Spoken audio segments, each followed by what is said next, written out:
आप सभी लोगों का इस संवैधानिक वेबिनार में स्वागत करती है।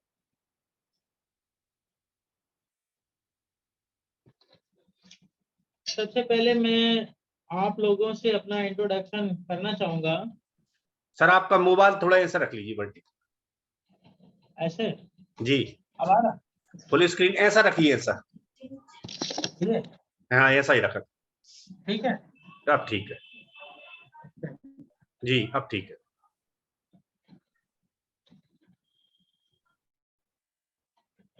मैं आरसी धीमान, निवासी कानपुर उत्तर प्रदेश, यह घोषणा करता हूं यह कि मैं भारत के संविधान में पूर्ण आस्था एवं विश्वास रखता हूं। यह कि मेरा उद्देश्य किसी भी राजनीतिक दल का समर्थन या विरोध करना नहीं है।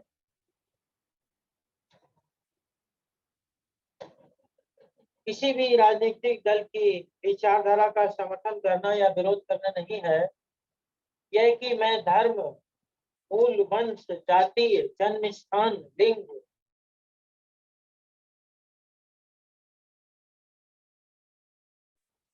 भेदभाव का समर्थन नहीं करता हूं।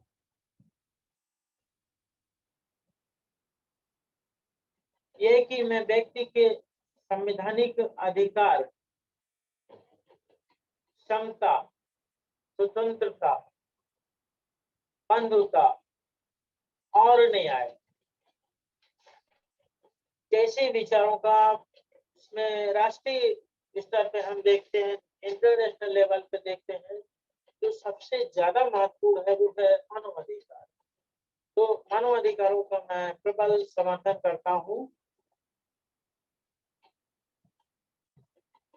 जिसमें समता, स्वतंत्रता, बंधुता, व्यक्ति की गरिमा, राष्ट्र की एकता और अखंडता को सुनिश्चित करने का भी मैं विशेष रूप से समर्थन करता हूं। और now I am saying, option आ गया था तो मैंने कहा शेयर करता हूं। तो डिक्लेरेशन आप लोगों के सामने आ रहा है? अभी नहीं आ रहा सर। अभी नहीं आ रहा? स्टार्ट आ जाएगा। हाँ, अब आ गया। आ गया जी। और यह कि विधिक अज्ञानता को दूर करने के लिए तथा विधिक अधिकार और विधिक कर्तव्यों का बोध कराने के उद्देश्य से निःशुल्क, बिना किसी आर्थिक लाभ के, जनहित में विधिक ज्ञान प्रदान कर रहा हूं।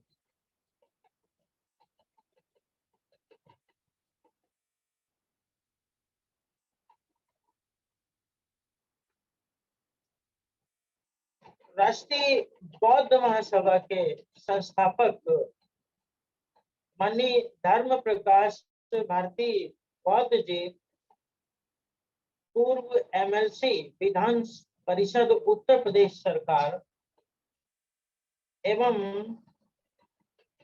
राष्ट्रीय बौद्ध महासभा के कार्यवाहक राष्ट्रीय अध्यक्ष माननीय बादल सिंह बौद्ध जी एवं आज के इस वेबिनार की अध्यक्षता कर रहा है माननीय तेजेंद्र सिंह जी एडवोकेट एवं संचालन कर रहे हैं माननीय बादल सिंह बौद्ध जी। भारत के समस्त नागरिकों, बौद्ध उपासक, उपासिकाओं, छात्रों, सभी को मैं संबोधित करते हुए यह कथन करना चाहता हूं कि जो प्रौढ़ शिक्षा का दौर था और दीवारों पे लिखा होता था प्रौढ़ शिक्षा, तो प्रौढ़ शिक्षा अब दीवारों पे दिखती नहीं है, सर्व शिक्षा अभियान दिखता है। सर्व शिक्षा में प्रौढ़ शिक्षा कहाँ चली गई? इसका आंकड़ा जो है जब रिसर्च किया जाए तो नजर आएगा। परंतु मैं ये जो तस्वीर स्लाइड पर देश के नागरिकों के सामने प्रस्तुत कर रहा हूँ, इसका उद्देश्य ये है कि भारत के अंदर जो महिला शिक्षा है और महिलाओं में संवैधानिक शिक्षा और महिलाओं में बुजुर्ग महिलाओं के द्वारा संवैधानिक शिक्षा को ग्रहण कराना ये देश के समस्त नागरिकों का कर्तव्य है। जैसे कि डॉक्टर भीमराव अंबेडकर ने अपने वक्तव्य में किसी भी देश के विकास की जो पैमाना है, किसी देश का कितना विकास हुआ है, इसको मापने का जो पैमाना बताया है, अलग अलग विचारकों में अलग अलग पैमाना हो सकता है। कोई डॉलर में बताता है कि ये देश के पास इतने डॉलर हैं इसलिए विकसित है, किसी के पास सड़कें बहुत हैं इसलिए विकसित है, पुल बहुत अच्छा हो गया है इसलिए विकसित है। नाना प्रकार की सुख सुविधाओं को विकास का आधार माना गया है अलग अलग विचारकों के द्वारा। उसी आधार पर जो विश्व सिंबल ऑफ नॉलेज बोधिसत्व बाबा साहब अम्बेडकर ने भी अपना विचार रखा है कि किसी भी देश के विकास को अगर हमें मापना है तो उस देश में महिलाओं की शिक्षा, महिलाओं का स्तर माप करके ही हम जो है उस देश के विकास की तुलना किसी दूसरे देश के विकास से कर सकते हैं। तो महिलाओं की शिक्षा, महिलाओं का विकास। तो राष्ट्रीय बौद्ध महासभा के माध्यम से यहाँ पर मैं यह कहना चाहता हूँ देश के समस्त नागरिकों को कि जो डायरेक्टिव प्रिंसिपल्स में बताया गया है नीति निर्देशक तत्वों में कि राज्य का यह कर्तव्य है कि वह वैज्ञानिक दृष्टिकोण को बढ़ावा दे। वैज्ञानिक दृष्टिकोण, साइंटिफिक तरीके से डेवलप करे इंडिया को और लोगों के मस्तिष्क में वैज्ञानिक दृष्टिकोण हो। तो वैज्ञानिक दृष्टिकोण की जब हम बात करते हैं तो वैज्ञानिक दृष्टिकोण का प्रभाव पुरुषों की तुलना में महिलाओं में कम नजर आता है। महिलाएं आज भी भारत के अंदर कंजर्वेटिव हैं। एक एग्जाम्पल के रूप में मैं अपनी बात रख करके आगे बढ़ता हूँ कि अभी रिसेंटली एक बौद्ध विवाह संस्कार हुआ, बौद्ध रीति रिवाज से विवाह हुआ और उसमें मैंने नोटिस किया, बहुत महत्वपूर्ण बिंदु नोटिस किया कि बौद्ध धर्म के संबंध में पुरुषों को जो ज्ञान प्राप्त है वो इतना भी है वो है, परंतु उसकी तुलना में महिलाओं में बौद्ध धर्म के ज्ञान का अभाव है।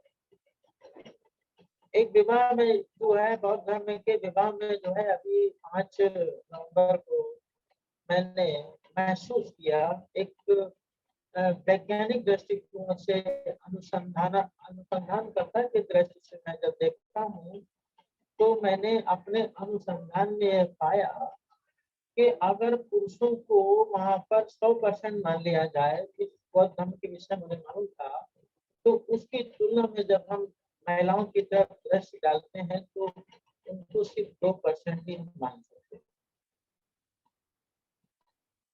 यानी बहुत बड़ा गैप है।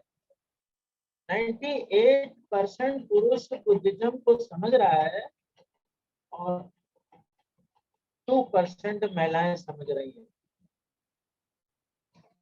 तो बुद्धिज्म का मतलब वैज्ञानिक दृष्टिकोण, क्षमता, स्वतंत्रता, बंधुता, जो हमारे अनुच्छेद 12 से लेकर 35 तक फंडामेंटल राइट्स हैं, उनके प्रोटेक्शन का काम जो है संविधान करता है और उन पर चलने की प्रेरणा जो है बुद्धिज्म देता है। तो जब हम बुद्धिस्ट विचार से संविधान को पढ़ते हैं और संविधान की भावनाओं को देखते हैं तो हम पाते हैं कि महिलाओं में बुद्धिज्म का अभाव है। We have to focus on this point. हमको इस बिंदु पे ध्यान देना होगा। दूसरी बात यह है कि महिलाओं में कानून की शिक्षा के प्रति भी अभाव है। जो जनरेशन गैप है कि आज एक लड़की 18-19 साल की 20 साल की LLB करने के बाद जब कानून की शिक्षा को ग्रहण कर लेती है और उसके जो पेरेंट्स हैं उनके पास संवैधानिक शिक्षा नहीं है, उनके पास लीगल अवेयरनेस नहीं है, उनके पास नहीं है, तो एक जनरेशन गैप के कारण वैचारिक द्वंद्व चालू होता है और एक पढ़े लिखे ग्रेजुएट व्यक्ति को एक अनपढ़ व्यक्ति एक अनपढ़ महिला के अनुसार जो है काम करना पड़ता है। इट इज हेल्पलेसनेस, मजबूरी। तो अनपढ़ व्यक्ति पढ़े लिखे पे भारी हो जाता वहां पे, और खास तौर से परिवारों में महिला।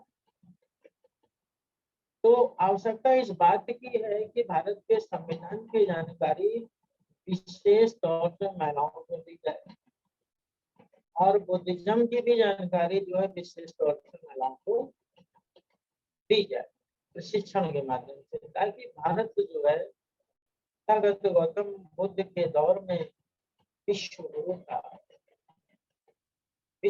तथागत गौतम बुद्ध थे, जिनकी शिक्षाएं आज पूरी दुनिया में जो है लोग ग्रहण कर रहे हैं।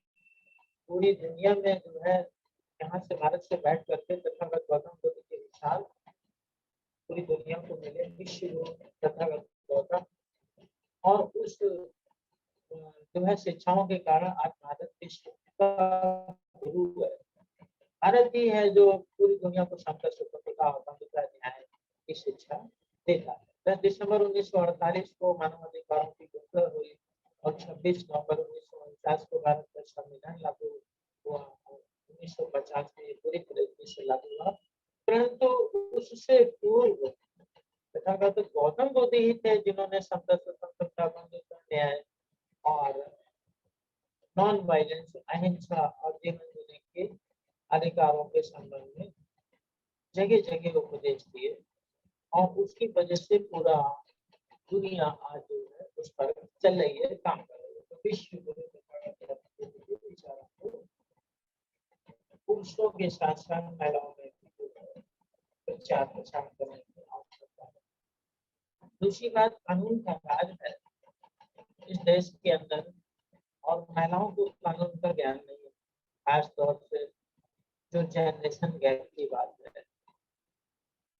नौजवान LLB कर रहे हैं, LLM कर रहे हैं, पढ़ रहे हैं, तो ओल्ड लेडी उनमें कानून के ज्ञान का अभाव है और शिक्षा के माध्यम से उन्हें भी शिक्षित करने की, खास तौर से विधिक शिक्षा देने की आवश्यकता है। इस बात को आगे बढ़ाते हैं।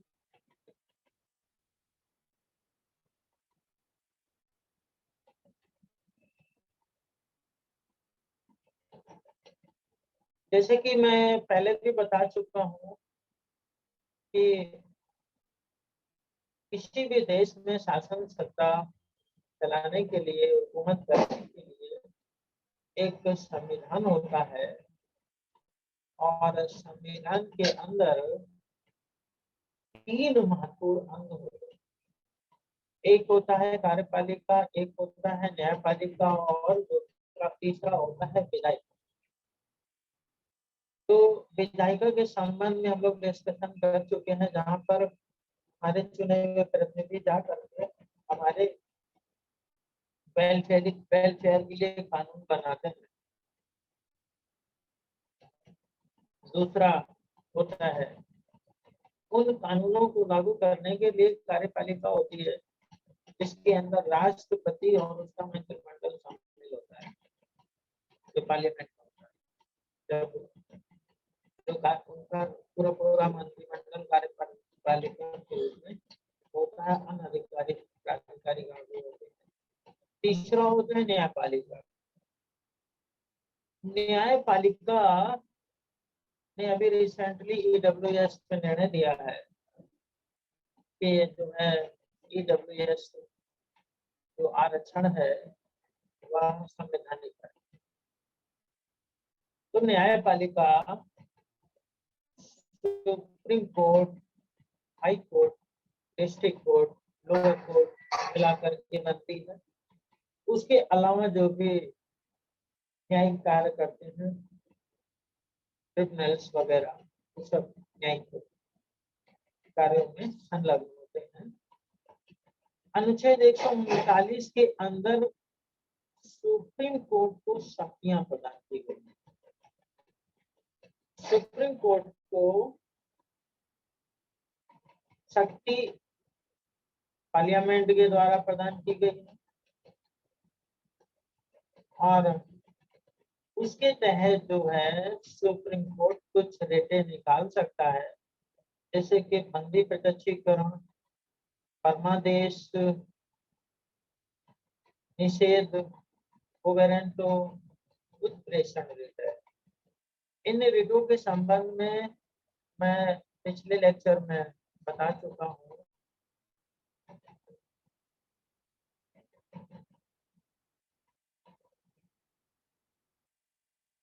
ये आर्टिकल जो है conferment on the Supreme Court of powers to issue certain writs। यानी जो बात अभी हमने हिंदी में कही थी वही इंग्लिश में यहाँ पर है। पार्लियामेंट में भी law confirm on the Supreme Court power to issue directions, orders or writs, including writs in the nature of habeas corpus, mandamus, prohibition, quo warranto, and certiorari, or any of them for any purpose other than those mentioned in clause 2 of Article 32।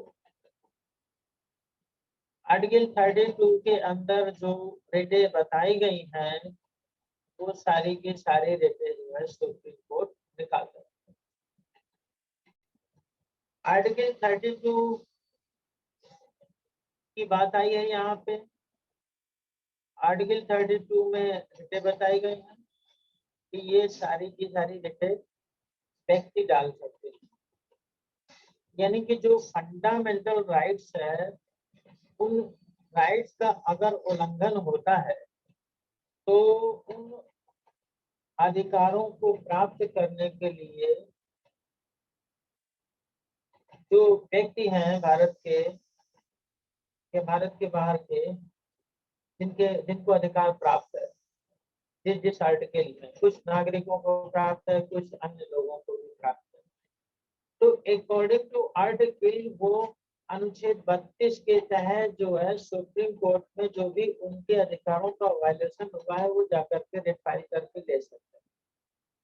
यानी कि अनुच्छेद 32 में व्यक्तियों को, नागरिकों को ये जो रेटें हैं जैसे कि बंदी प्रत्यक्षीकरण, परमादेश रेट और उत्प्रेषण रेट, कोवेरेंटो रेट, ये जो रेटें हैं ये सभी रेटें जो है वो के माध्यम से जो है अपनी बात जो है कर सकते हैं। ये 5 रेटें जो है अनुच्छेद 32 के अंदर व्यक्त की गई है। इसके विषय में हम लोग चर्चा कर चुके हैं और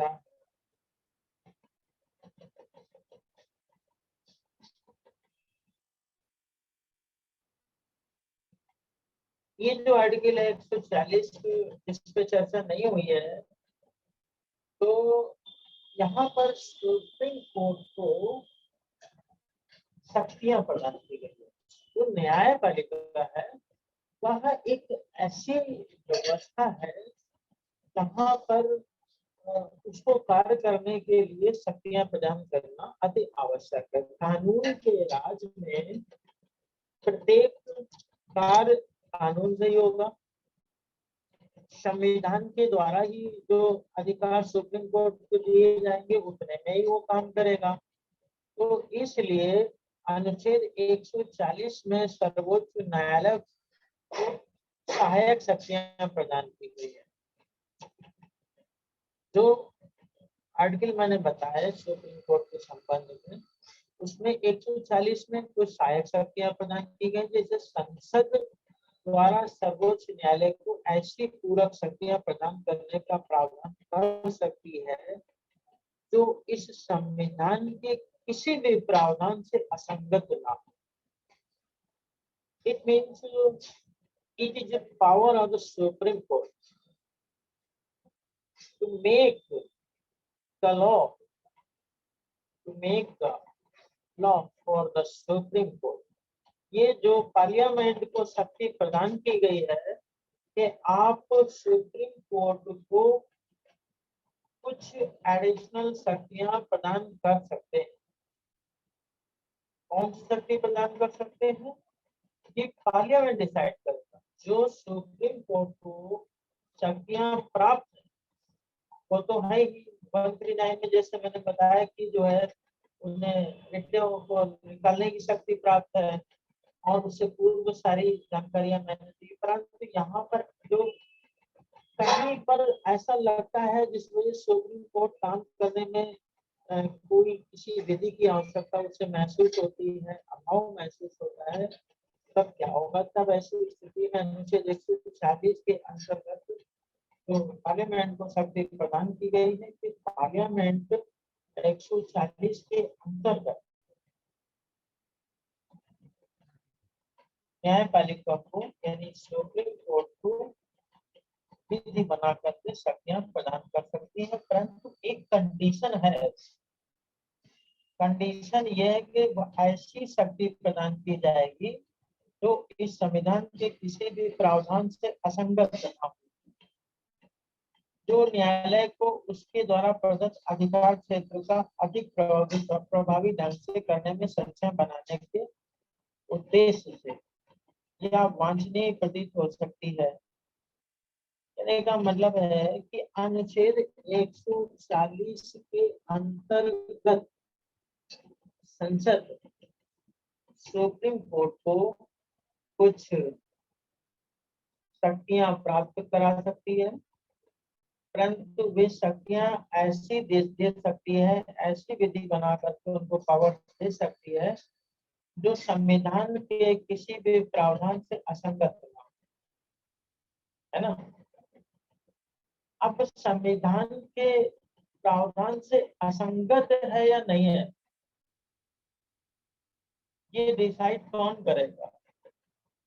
अगर कोई ऐसा कानून बनाती है पार्लियामेंट जो कि संविधान के अंदर जो प्रावधान है उसका सीधा सीधा उल्लंघन दिखता है कि ये तो संविधान का उल्लंघन हो रहा है, तो संविधान के उल्लंघन का जो मुद्दा है उसको डिसाइड कौन करेगा? सुप्रीम कोर्ट डिसाइड करेगा। और यह आरोप कौन लगाएगा कि संविधान के विरुद्ध बनाया गया कानून है? ये कानून संविधान के विरुद्ध बनाया गया कानून है, ये भी वही डिसाइड कर पाएगा जिसको संविधान की जानकारी है और उसके दिमाग में है कि इस आर्टिकल का उल्लंघन ये कानून कर रहा है, यानी कि जिसको पहले से संविधान की जानकारी भाई बता पाए। तो ऐसे व्यक्ति जिनको जानकारी है वो ऑब्जेक्शन करेंगे और सुप्रीम कोर्ट डिसाइड करेगा कि ये बनाया हुआ कानून संविधान के मूल भावना से असंगत है या नहीं। अगर वह असंगत है तो सुप्रीम कोर्ट उसे उतने भाग को हटा देगा, क्योंकि मैंने आर्टिकल 13 जो है बताया हुआ था कि भारत के संविधान के अंदर अनुच्छेद 13 है। अनुच्छेद 13(1) में यह स्पष्ट बताया गया है कि इस संविधान के लागू होने से ठीक पहले भारत में प्रवृत्त वो समस्त विधियां जो इस संविधान के मूल अधिकारों से असंगत है, वे सभी शून्य होंगे। ये अनुच्छेद 13(1) में मैं बता चुका हूँ। और अनुच्छेद 113, अनुच्छेद 13, केवल 13, अनुच्छेद 13(2) में मैं बता चुका हूँ कि यह एक पैमाना है। अनुच्छेद 13(2) और वह पार्लियामेंट की शक्तियों को परिसीमित करता है। अनुच्छेद 13(2) में साफ लिखा हुआ है कि राज्य कोई ऐसी विधि नहीं बनाएगा, राज्य कोई ऐसी विधि नहीं बनाएगा जो संविधान में, इस संविधान का मतलब अनुच्छेद 12 से लेकर 35 तक जो संविधान में मूल अधिकार है, उन अधिकारों को छीनती है या न्यून करती है। ये बड़ा ही महत्वपूर्ण बिंदु है अनुच्छेद 13(2). इसमें, जिसके माध्यम से संविधान जो है एक पैमाना बना रहा है राज्यों के लिए कि जो राज्य है, या राज्य मतलब सरकार, तो सरकार के लिए एक पैमाना बना रहा है कि राज्य कोई ऐसी विधि नहीं बनाएगा जो इस संविधान में दिए गए मूल अधिकारों के खिलाफ हो। सीधा सीधा रोक दे रहा है। और यदि कोई ऐसी विधि बन जाती है तो वह विधि उल्लंघन की मात्रा तक शून्य होगी, उसका स्टेटस जो है शून्य होगा। कितना वो उल्लंघन करती है, कितना असंगत है, कितना भाग असंगत है, वह शून्य होगा। तो अगर पूरा पूरा सेक्शन असंगत है तो पूरा पूरा सेक्शन असंगत है। इस तरीके से आर्टिकल 13 जो है पार्लियामेंट को, विधानसभाओं को कानून बनाते समय यह निर्देश देता है कि कानून तो बनाइए, लेकिन नागरिकों के और जनता को जो मौलिक अधिकार प्राप्त है उनका उल्लंघन नहीं होना चाहिए। तो अब सवाल ये पैदा होता है, आर्टिकल 13 इतना गारंटी क्यों देता है नागरिकों को उनके मूल अधिकार मिलेंगे? आपको जो भारत के संविधान के अंदर मूल अधिकार दिया गया है वो एक गारंटीकृत अधिकार, और राज्य इस बात की गारंटी देता है कि ये अधिकार आपको मिलेंगे, कुछ मिले या ना मिले, वोट डालने का अधिकार मिले या ना मिले, है ना, कोई अधिकार मिले ना मिले, परंतु मूल अधिकार तो आपको जरूर मिलेंगे, जिसमें समता है, स्वतंत्रता है, और जो है संस्कृति का अधिकार है। तो ये जो 12 से लेके 35 तक अधिकार है, ये गारंटीकृत अधिकार है, इसकी गारंटी है, ये आपको मिलेंगे मिलेंगे, कुछ मिले ना मिले, कुछ मिले ना मिले, ये तो मिलेंगे ही मिलेंगे। ये स्टेट गारंटी देता है देश के नागरिकों को और बाहर से आए हुए उन व्यक्तियों को जिनको ये कुछ अधिकार प्राप्त है। तो ऐसी स्थिति में यहाँ पर अगर सर्वोच्च न्यायालय को जो शक्ति प्रदान करने की बात कही गई है, पार्लियामेंट के संबंध, पार्लियामेंट को कानून बनाते समय यह स्पष्ट रूप से यहाँ व्यक्त कर दिया गया है कि आप सुप्रीम कोर्ट को आवश्यकता पड़ने पर जो है सहायक विधियां, सहायक शक्तियां प्रदान कर दीजिए, परंतु ऐसी शक्तियां मत प्रदान करिए जो संविधान से असंगत हो। कैसे कि अगर न्यायपालिका और विधायिका सांठगांठ कर ले, अगर न्यायपालिका और विधायिका सांठगांठ कर ले और एक ही थैली के चट्टे बट्टे हो जाएं, तब तो बड़ी समस्या खड़ी हो जाएगी, क्योंकि विधायिका और न्यायपालिका अगर मिलजुल करके सांठगांठ करके शासन करने लगे तो फिर जनता का क्या होगा। तो जनता के लिए संविधान है। दुनिया में कई ऐसे दौर आए, कई देशों में दौर आए जहाँ पर न्यायपालिका, विधायिका और कार्यपालिका का गठजोड़ हो गया और उसी के साथ पूंजीपतियों का भी गठजोड़ हो गया और फिर मीडिया का भी गठजोड़ हो गया। तो जिस देश में कार्यपालिका, न्यायपालिका, विधायिका, मीडिया और व्यापारियों का गठजोड़ हो जाता है तो फिर उस देश में जो है कानून का राज मृत प्राय सा हो जाता है। उस स्थिति को देखते हुए यहाँ पर सुप्रीम कोर्ट को शक्ति तो दी गई कि ठीक है आप बनाइए, सुप्रीम कोर्ट को शक्ति दीजिए, परंतु संविधान के अंदर जो प्रोविजंस दिए हैं उस प्रोविजन से असंगत शक्तियां मत प्रदान करिए, है ना।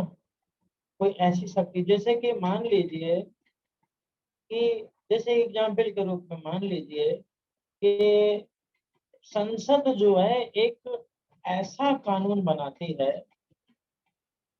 जिसमें वह सर्वोच्च न्यायालय को न्याय करने के लिए कानून बनाने की शक्ति प्रदान कर देती, किसी विषय पे एक ऐसा आर्टिकल बना करके देती है कि आपको न्याय करते समय अगर किसी कानून को बनाने की जरूरत पड़ जाए तो आप ही बना लो कानून, पार्लियामेंट की तरफ मत देखो। तब क्या होगा।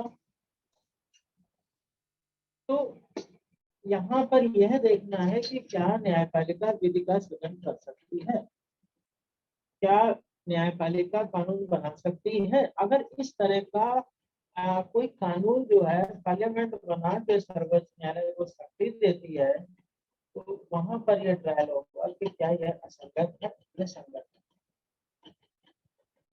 तो ऐसी अवस्थाओं से भारत देश को बचाने के लिए न्यायपालिका को स्वतंत्र न्यायपालिका बनाए रखने के लिए, न्यायपालिका को धर्म, मूल, वंश, जाति, जन्म स्थान इत्यादि से परे बनाए रखने के लिए एक स्वतंत्र न्यायपालिका के रूप में संविधान की रचना करता है और इस उद्देश्य को प्राप्त करने के लिए कि जिस भी अवस्था में हो पार्लियामेंट उसे कानून बना के दे और पार्लियामेंट के बनाए हुए कानून के अनुसार न्यायपालिका निर्णय करे, न्याय करे। ये अपेक्षा जो है न्यायपालिका से संविधान करता है। देश के नागरिक करते हैं कि जो संविधान के अंदर जो प्रोविजंस दिए गए हैं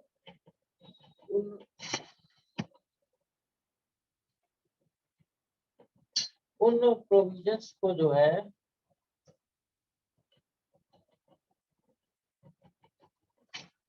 इंटरप्रिटेशन भी इसे न्यायपालिका को ही करना है।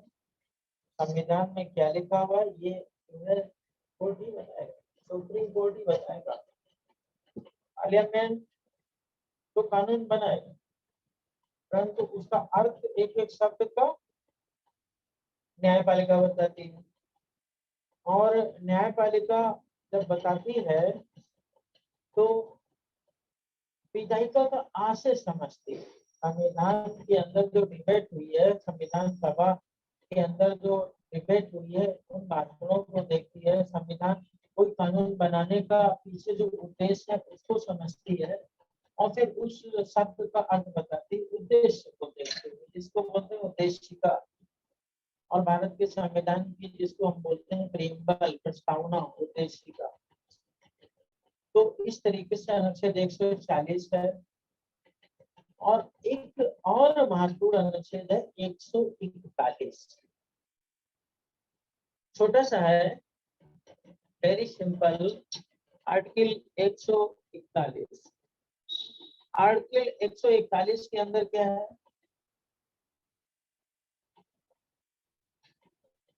ये उच्चतम न्यायालय को, जो सर्वोच्च न्यायालय है, उसके द्वारा घोषित विधियां उसके अधीनस्थ न्यायालय पर बाध्यकारी होगी। ये क्लियर कर दिया गया है। यानी कि जो सुप्रीम कोर्ट है उसके द्वारा अगर कोई निर्णय आता है तो उस निर्णय को घोषित विधियां कहेंगे, डिक्लेयर्ड लॉ। क्योंकि न्यायपालिका कानून नहीं बना सकती है, कानून बनाने का काम विधायिका करती है, परंतु न्यायपालिका जो निर्णय करती है वह निर्णय उसके द्वारा किए गए निर्णय को एक कानून के रूप में दर्जा दिया जाता है। जैसे पार्लियामेंट कोई कानून बनाती है तो उसका पालन पूरा देश करता है, कार्यपालिका उसका पालन करवाती है। परंतु जब कोई निर्णय सुप्रीम कोर्ट करती है तो वह निर्णय भी एक विधि का ही रूप धारण कर लेता है। वो भी जस्ट लाइक पार्लियामेंट के द्वारा बनाए गए कानून की तरीके से होता है। परंतु पार्लियामेंट कानून बनाती है और सुप्रीम कोर्ट कानून को डिक्लेयर करती है। पार्लियामेंट के द्वारा बनाए गए कानून कार्यपालिका, न्यायपालिका और विधायिका और देश की जनता के ऊपर लागू होते हैं। और जो है दूसरे देशों से जो रिलेशन हमें बनाने उन पर भी जो है लागू होती है। परंतु जो न्यायपालिका कानून को डिक्लेयर करती है, यानी बनाती है, यानी क्रिएट करती है, तो क्रिएट करना या बनाना शब्द हम नहीं इस्तेमाल करेंगे। हम ये कहेंगे कि law declare by the supreme court. Law declared by the supreme court का मतलब है सुप्रीम कोर्ट अपने निर्णय में जो कानून डिक्लेयर करती है, जो आदेश देती है, निर्देश देती है, वो कानून बन जाता है। जैसे कि अभी EWS पे सुप्रीम कोर्ट ने निर्णय दिया, तो अब क्या होगा? अब क्या होगा? अब ये होगा कि EWS पर जो सुप्रीम कोर्ट ने निर्णय दिया है वो एक कानून बन गया और उस निर्णय को पूरे देश में लागू किया जाएगा। कैसे? जो हाई कोर्ट है, वो हाई कोर्ट है, हाई कोर्ट सुप्रीम कोर्ट के द्वारा किए गए जो डिक्लेरेशन है लॉ पर, जो घोषित विधियां हैं, उसको पूरी तरह से एज इट इज माने। न केवल हाई कोर्ट मानेगा as it is, district court को भी मानना पड़ेगा, लोअर कोर्ट को भी मानना पड़ेगा, और जो भी न्यायिक कार्य कर रहे हैं उनको भी मानना पड़ेगा। इसका मतलब ये हुआ कि अगर सुप्रीम कोर्ट कोई निर्णय देता है तो वह निर्णय उसके अधीनस्थ न्यायालय पर बाध्यकारी होगा, मानना ही पड़ेगा। There will be no if and but। Parliament कोई कानून बनाती है तो उसके विरुद्ध देश की जनता आवाज उठाती है कि भाई ये कानून सही नहीं है, इस संविधान के इस आर्टिकल का उल्लंघन कर रही है, ये हमें मंजूर नहीं है। धरना करती है, प्रदर्शन करती है जनता, और फिर उस कानून, क्योंकि लोकतंत्र है तो और फिर उस कानून को जनता जब विरोध करती है तो पार्लियामेंट उस पर पुनर्विचार भी करती है। इसे बोलते हैं प्रेशर, पब्लिक प्रेशर, या संवैधानिक प्रावधानों का मूल्यांकन पार्लियामेंट पर करती है। जैसे कि एक मामला आया था SC/ST एक्ट का। SC/ST एक्ट के अंदर जो अमेंडमेंट हुआ था और जो सुप्रीम कोर्ट के द्वारा डिसीजन दिया गया था, तो उस पर जो है देश की जनता को लग रहा था कि ये जो निर्णय है न्यायोचित नहीं है, और उसका विरोध हुआ, और उसके बाद पार्लियामेंट में उस पर पुनः अमेंडमेंट किया गया। यानी कि जो लोकसभा, राज्यसभा या विधानसभा कानून बनाती है, उसका जनता विरोध भी करती है, समर्थन भी करती कर सकती है। लोकतंत्र भारतीय संविधान के अनुच्छेद 19 के अंतर्गत यह अधिकार जो जनता को प्राप्त है, स्वतंत्रता है। परंतु जो न्यायपालिका है उसको अनुच्छेद 141 के अंतर्गत शक्ति प्रदान की गई है। यही भारत का संविधान सुप्रीम कोर्ट को यह शक्ति प्रदान करता है कि उच्चतम न्यायालय द्वारा घोषित विधि भारत के राज्य क्षेत्र के भीतर सभी न्यायालयों पर अबाधकर होगी, बाइंडिंग होगी। क्यों लिखा गया आर्टिकल 141? ये निर्णयों के खिलाफ जो है धरना प्रदर्शन नहीं होता, निर्णयों के खिलाफ धरना प्रदर्शन नहीं होते, क्योंकि ये विधि का निर्माण नहीं हो रहा, बल्कि किसी केस में सुप्रीम कोर्ट एक तथ्यों के आधार पर निर्णय कर रहे हैं। जो सबूत है, उसके समक्ष जो दस्तावेज है, जो बौद्धिक शक्ति है, जो उनका संवैधानिक ज्ञान है, जो उनका अध्ययन है संवैधानिक ज्ञान, और जो उनके पास नॉलेज है, उस नॉलेज के आधार पर सुप्रीम कोर्ट एक निर्णय करती है। वही निर्णय उसके अधीनस्थ न्यायालय पर बाध्यकारी होता है। हाई कोर्ट को मान नहीं मानना है निर्णय, इस तरह डिस्ट्रिक्ट कोर्ट को मान नहीं मानना है, लोअर कोर्ट को मान नहीं मानना, यानी सुपरमेसी है सुप्रीम कोर्ट की। ये रखा है अनुच्छेद 141 में, सुप्रीम कोर्ट को सुपरमेसी दी गई है। तो सवाल यहाँ पैदा ये होता है कि क्या उच्चतम न्यायालय भी अपने द्वारा दिए गए निर्णय से बंधा हुआ है? क्या उच्चतम न्यायालय ने कोई निर्णय कर दिया तो क्या उसे भी अब वही निर्णय मानना पड़ेगा? जैसे कि EWS की बात करें तो EWS का जो सुप्रीम कोर्ट ने निर्णय कर दिया, तो क्या वो लास्ट है? क्या उसको सुप्रीम कोर्ट अब कभी बदल नहीं सकता?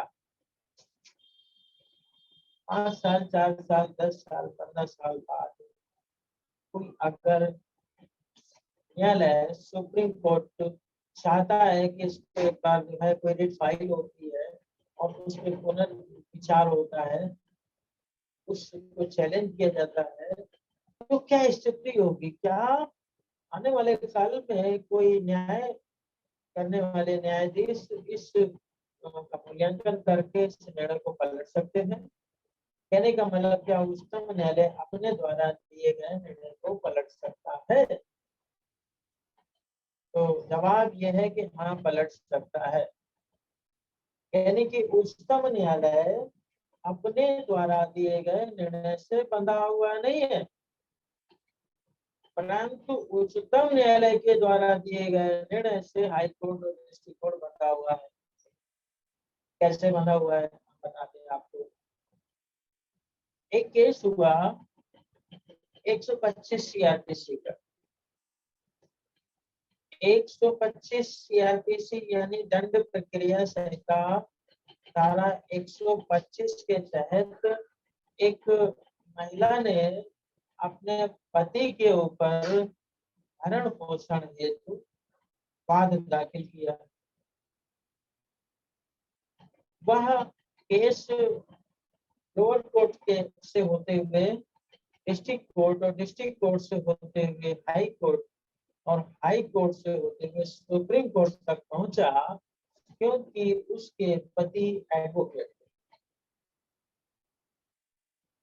और वह इस बात पे जिद कर रहे थे कि भाई मैं इसको नहीं दूंगा, एक भी रुपया नहीं दूंगा। अब 125 सीआरपीसी के तहत जो है न्यायपालिका को निर्णय करना है। तो न्यायपालिका ने निर्णय किया कि you are advocate, you are earning member, और जो आपकी वाइफ है वो अर्निंग नहीं कर रही है, इसलिए आप उसको गुजारा भत्ता दे दिए। अब डिस्ट्रिक्ट कोर्ट जो है, हाई कोर्ट और सुप्रीम कोर्ट उसी केस के प्रकाश में उस तरह के केस से मिलते जुलते तथ्यों के को जब देखेंगे तो इन्हें बस ये निर्णय करना है कि भाई गुजारा भत्ता दो, गुजारा भत्ता दो, गुजारा भत्ता दो, गुजारा भत्ता दो, गुजारा भत्ता दो। ये अपनी पूरी कार्यकाल में बस यही कहेंगे गुजारा भत्ता दो, गुजारा भत्ता दो, गुजारा भत्ता दो, क्योंकि सुप्रीम कोर्ट ने कहा है गुजारा भत्ता दो। बाइंडिंग है, बाध्यकारी है, मानना ही पड़ेगा, परंतु शर्त यह है कि उसके फैक्ट्स उस तरह के केस से मिलते जुलते हों। एक एग्जाम्पल और बताते हैं। 125 सीआरपीसी के तहत ही एक महिला ने अपने पति के ऊपर केस दाखिल किया कि भाई हमें भरण पोषण जो है ये नहीं देते हैं, हमें खिलाते पिलाते नहीं है, मैं अपने बच्चों को और मैं खुद क्या खाऊं, ये हमारे पति है, इनका दायित्व है कि मेरा भरण पोषण करें। क्यों करें? आपको हम बता दें कि हिंदू विधि में यह जो विवाह का संस्कार होता है उसमें यह कहा गया है कि पिता की जब पुत्री यौवन अवस्था को प्राप्त करती है तो पिता का यह कर्तव्य है, ये नारद जी का कहना है, नारद जी, कि पिता का यह कर्तव्य है कि वह अपनी पुत्री के लिए सुयोग्य वर की तलाश करें, सुयोग्य वर की तलाश करें।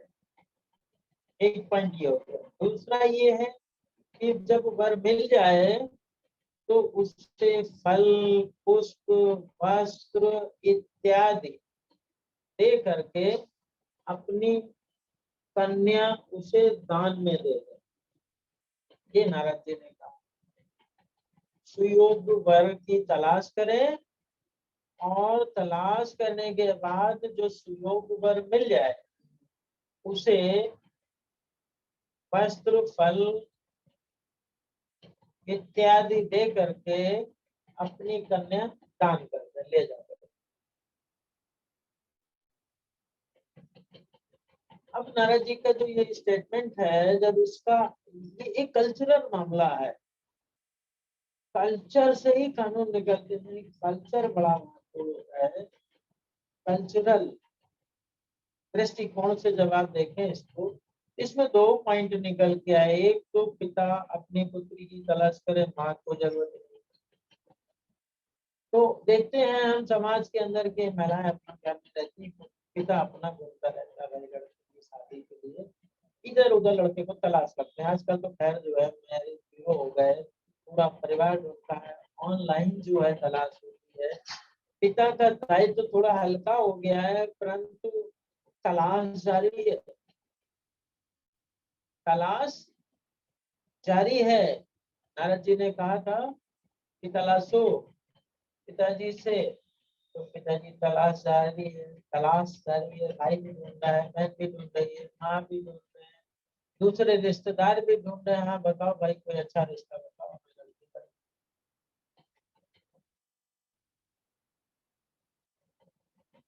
इसका मतलब है कि लड़की अपने लिए सुयोग्य वर की तलाश नहीं करेगी, यही तो है ना।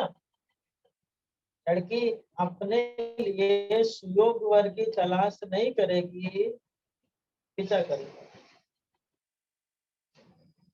तो आज भी कर रहा, ढूंढ रहा, मिल गया, शादी हो गई। अब पति की मृत्यु हो गई, दुर्भाग्य है, मान लो कि पति की मृत्यु हो गई, तब क्या होगा? नारद जी ने जो यही कहा था कि पिता का यह कर्तव्य है, वह जब उनकी पुत्री यौवन अवस्था को धारण कर ले, तब वह उसके लिए सुयोग्य वर की तलाश करे। लड़की वाले कहते भैया पिता तो नहीं है, दारू वाला तो नहीं पीता, जुआ तो नहीं खेलता, कोई ऐब तो नहीं है। ये वही कॉन्सेप्ट है। सुयोग्य वर की परिभाषा में बहुत सारी चीजें आती है। अब वो सुयोग्य वर दुनिया में नहीं रहा, आकस्मिक कारणों से जो है कोई घटना नहीं रहा, अब पत्नी बची। नारद जी कहते हैं कि कन्या का दान कर दीजिए। कन्या मतलब क्या होता है? He is not telling about the woman, he is telling about a virgin girl.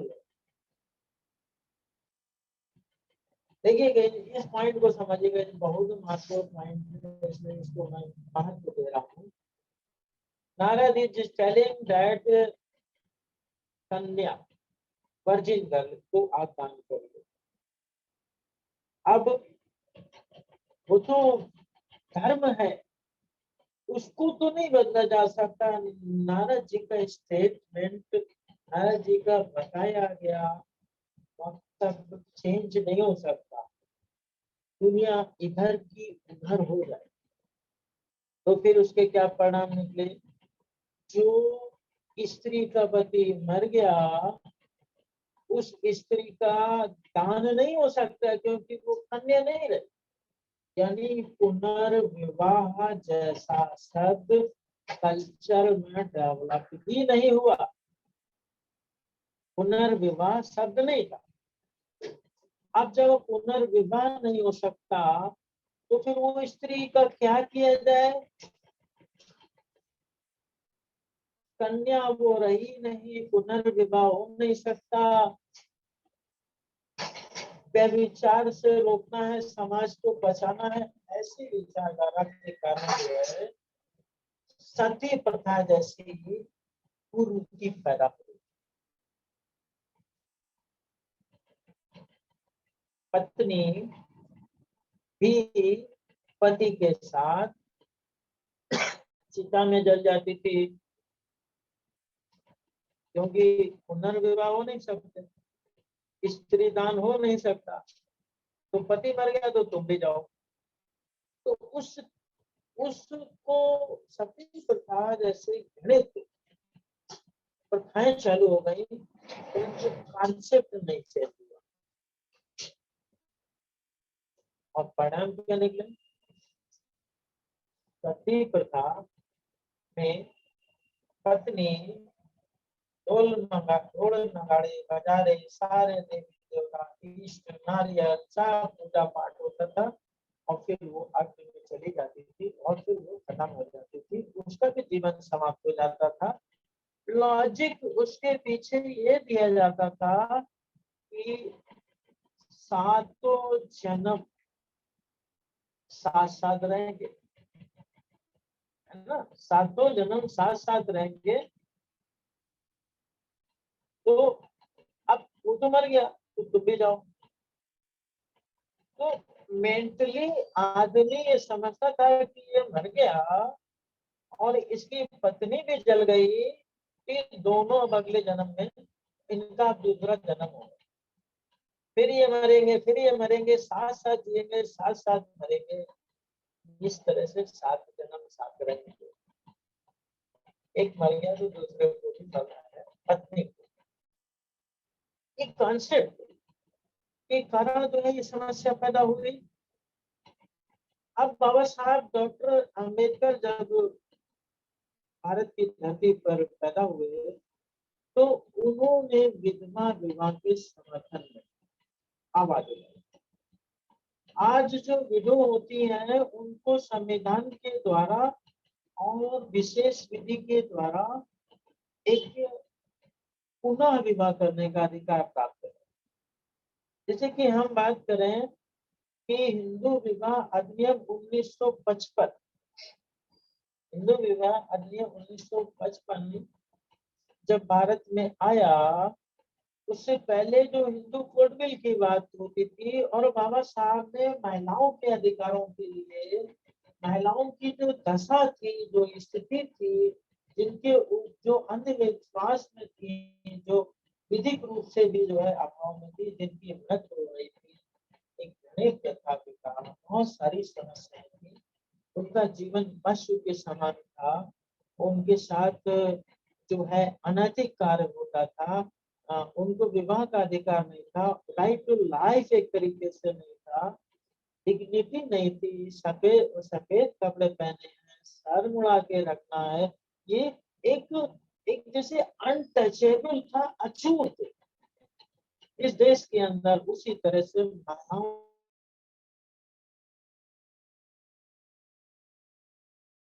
से निपटारा जो है बाबा साहब अम्बेडकर ने किया। तो ऐसी व्यवस्था जब आई तो स्त्री ने 125 सीआरपीसी के तहत जो है दावा किया। उसका पति साधु था, कहानी वहीं से चालू हो रही है। उसका पति साधु था, वह साधु पति कहता है न्यायालय के अंदर, सुप्रीम कोर्ट के अंदर, कि मैं तो भीख मांग मांग लाता हूँ वही खाता हूँ, मैं तो भीख मांग मांग के लाता हूँ, भिक्षा मांग मांग के गांव गांव से लाता हूँ वही खाता हूँ, मैं कहाँ से इसको दूं पैसा, मैं मेरा तो खुद ही जीवन भीख मांग मांग के चल रहा है, मैं इस पत्नी का भरण पोषण कहाँ से करूं, इस बच्चे का भरण पोषण कहाँ से करूं, मैंने तो गृहस्थ जीवन छोड़ दिया है, मैं सन्यासी बन गया हूँ, मुझे मोह माया से कोई मतलब नहीं है, मैं तो भीख मांग मांग के अपना पेट पालता हूँ, राम को याद करता हूँ, ईश्वर को याद करता हूँ, उसी में लगे रहता हूँ। यही माननीय न्यायालय ने डिसीजन क्या डिसीजन दिया कि भीख मांग के जब तुम लाते हो तो पहले इसको दो, पत्नी को दो, वो खाएगी, उसका हिस्सा भी भीख में निकालो। तो अब ये एक लैंडमार्क जजमेंट बनता है। तो फिर अब जब इस लैंडमार्क जजमेंट की बात करें तो फिर हाई कोर्ट को भी बाइंडिंग होना पड़ेगा, डिस्ट्रिक्ट कोर्ट को भी बाइंडिंग होना पड़ेगा, गुजारा बंदी का केस में तो निर्णय देना ही पड़ेगा, काम आप करते हो चाहे ना करते हो।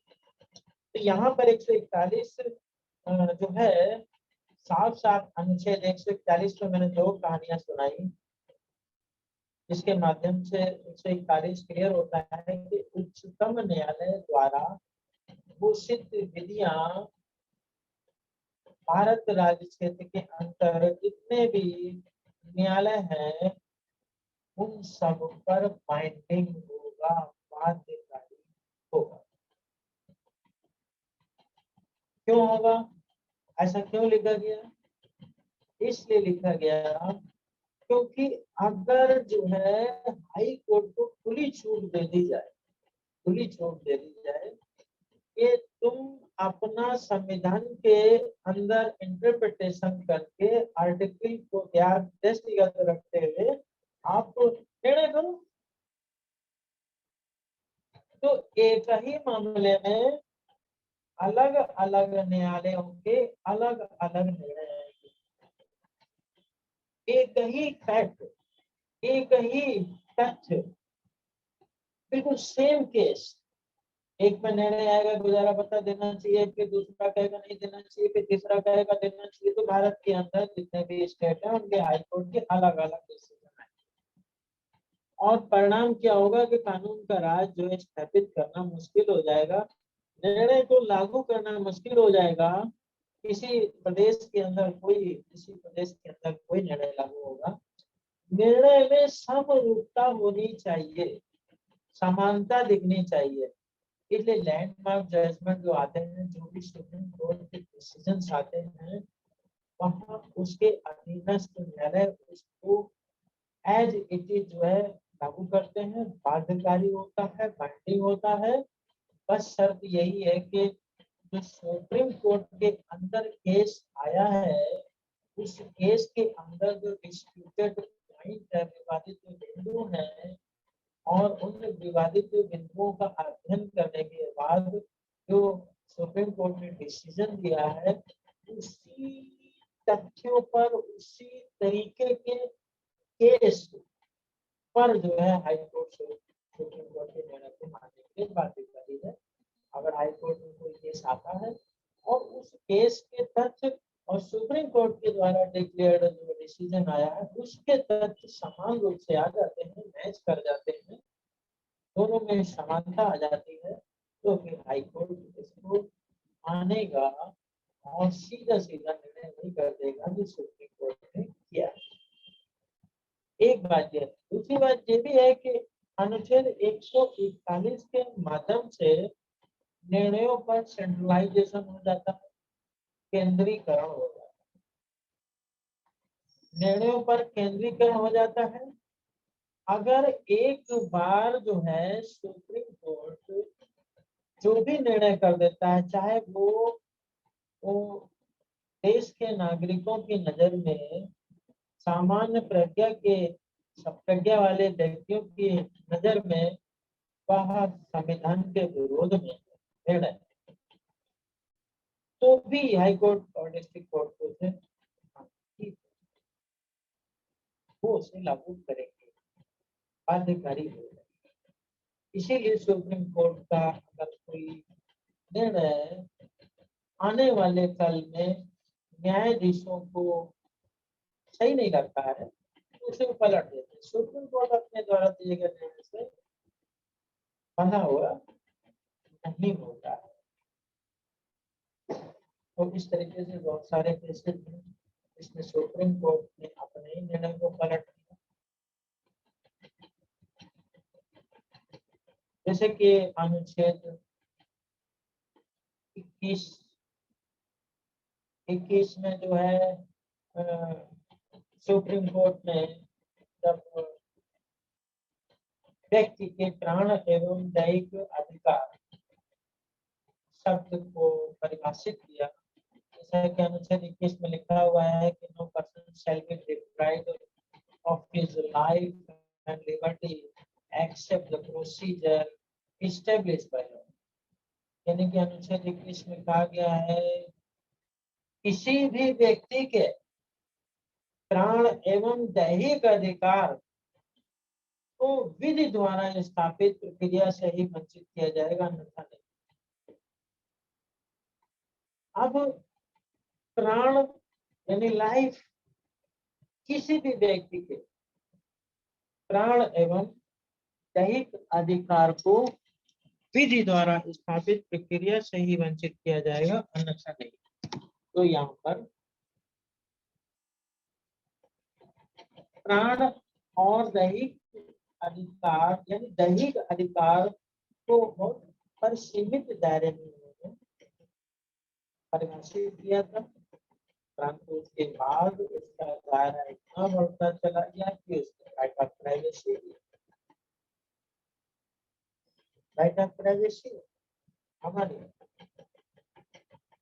ये हमारी स्वतंत्रता और दैहिक अधिकार इंदिरा गांधी के केस में भी बढ़ा, परमानेंट कटारा के केस में भी बढ़ा। तो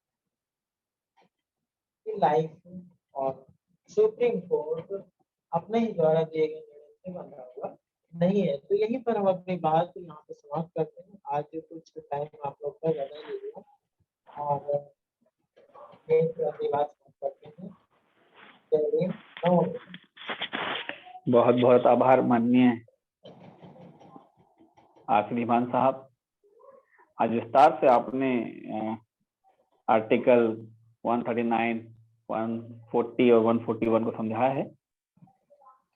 अब मैं माननीय आज की अध्यक्षता कर रहे हैं माननीय एडवोकेट तजिंदर बद्दन जी को बुलाना चाहूंगा कि वो अपना अध्यक्षीय उद्बोधन रखें। माननीय तजिंदर कुमार बद्दन जी राष्ट्रीय सचिव है और जम्मू कश्मीर, लद्दाख, हिमाचल और पंजाब के प्रभारी।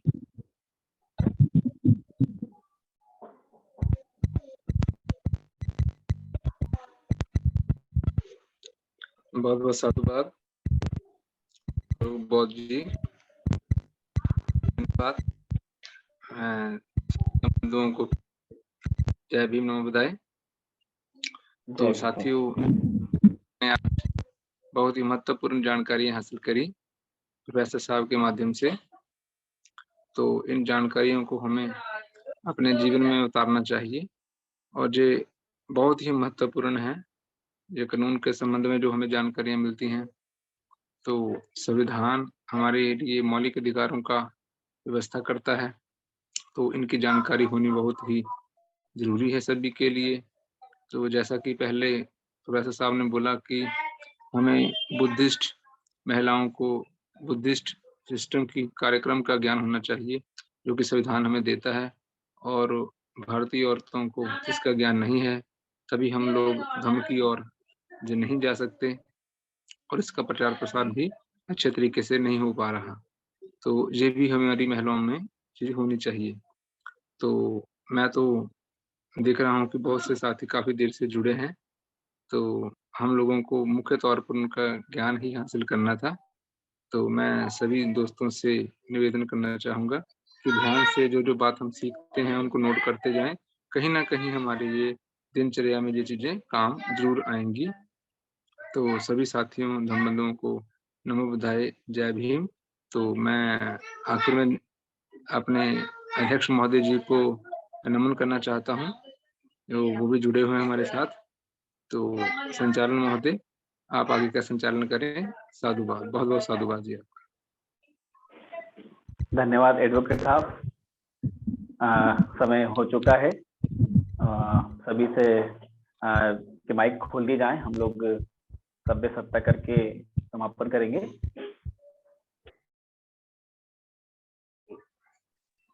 सभी के माइक ओपन कर दी जाए। सबके माइक ओपन कर दिए गए हैं। जी, एक साथ सभ्य सत्ता के बाद कार्यक्रम का समापन करते हैं।